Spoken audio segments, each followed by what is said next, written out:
মিন আইয়ি শাইইন খালাকাহু মিন নুতফা খালাকাহু ফাকাদ্দারাহু সুম্মাস সাবিলা ইয়াসসারা। এক ফোঁটা নাপাক পানি দিলেন, কি তাকাব্বুরি করে? কিচ্ছু না। রানী জুবাইদা মনে মনে ভাবলেন, এই মুহূর্তে যদি আমি শরবতটা পান করি তাহলে তো আমার আল্লাহ বড়, এটা আমার জন্য প্রমাণিত হয় না। আমার আল্লাহ বড় রে, শরবত পান করা আমার জন্য বড় না। শরবতটা রাইখাই দাসী লক্ষ্য করে দেখে শরবতটা রেখে নামাজ পড়ার জন্য ওযু বানাইয়া ওযু করে নামাজ পড়ার জন্য তো রেডি হয়ে গেছে। নামাজ থেকে ফারেক হওয়ার পর রানী জুবাইদাকে দাসী ডাক দিয়ে বলে, রানী গো, আমি লক্ষ্য করলাম আপনি ক্লান্ত পরিশ্রান্ত, বাহির থেকে আসছেন। আপনি বলেছেন আমাকে ঠান্ডা একটা শরবত বানায় দেওয়ার জন্য।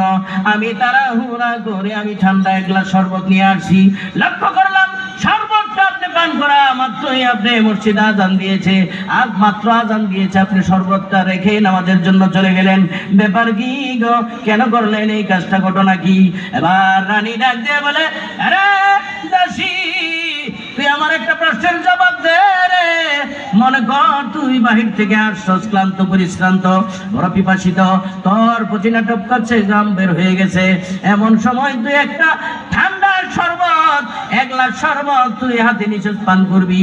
ইন দি মিন টাইমে এমন সময় যদি আমি রানী হইয়া তোকে ডাক দেই, দাসী বলবে, দাসী আমি যদি ডাক দেই তখন তুই কি শরবত পান করে আমার ডাকে হাজিরা দিবি না কি করবি বল? বলে, কি বলেন আপনি? রানী ডাক দিলে কি সে শরবত পান করা?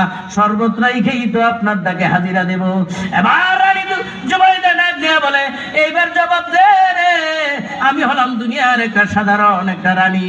আমি রানী হইয়া যদি আমি তোরে ডাক দেই, তুই দাসী যদি আমি রানীর ডাকে তাড়াতাড়ি খুব দ্রুত গতিতে হাজিরা দিতে পারিস, শরবত রাইখা যদি আমি দুনিয়ার সাধারণ একটা রানীর ডাকে হাজিরা দিতে পারিস, বল রে দাসী, যে আল্লাহ তোরে বানাইছে, যে আল্লাহ আমারে বানাইছে, যে আল্লাহ রাজত্ব আমারে দিছে, ওই আহকামুল হাকিমিন আমার আল্লাহ আমারে ডাকতেছে, আমি কেমনে রে শরবত পান করি? এই জন্য আমি শরবত পান না করে আমি আমার আল্লাহর ডাকে হাজিরা দিছি। সুবহানাল্লাহ। রানী জুবাইদা ইন্তেকালের পরে একজন আল্লাহওয়ালা বুজুর্গ স্বপ্নে দেখে ওনার কবরের হালতটা কি, খাবে দেখে ডাক দিয়ে বলে, জুবাইদা গো, তোমার কবরের হালত কি? আমার আল্লাহ তোমার সাথে কি ব্যবহার করেছে? রানী জুবাইদা ডাক দিয়ে বলে, আল্লাহ রাব্বুল আলামিন আমার কবরটাকে জান্নাতের টুকরা বানায় দিয়েছে। সুবহানাল্লাহ।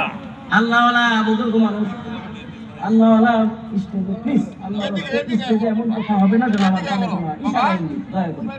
কোনো স্টেজে কোনো কথা হবে না, আমার অ্যাটেনশন মনোযোগ যেন নষ্ট না হয়, কথা হবে ইশারা, যেন আমার বুঝতে কষ্ট।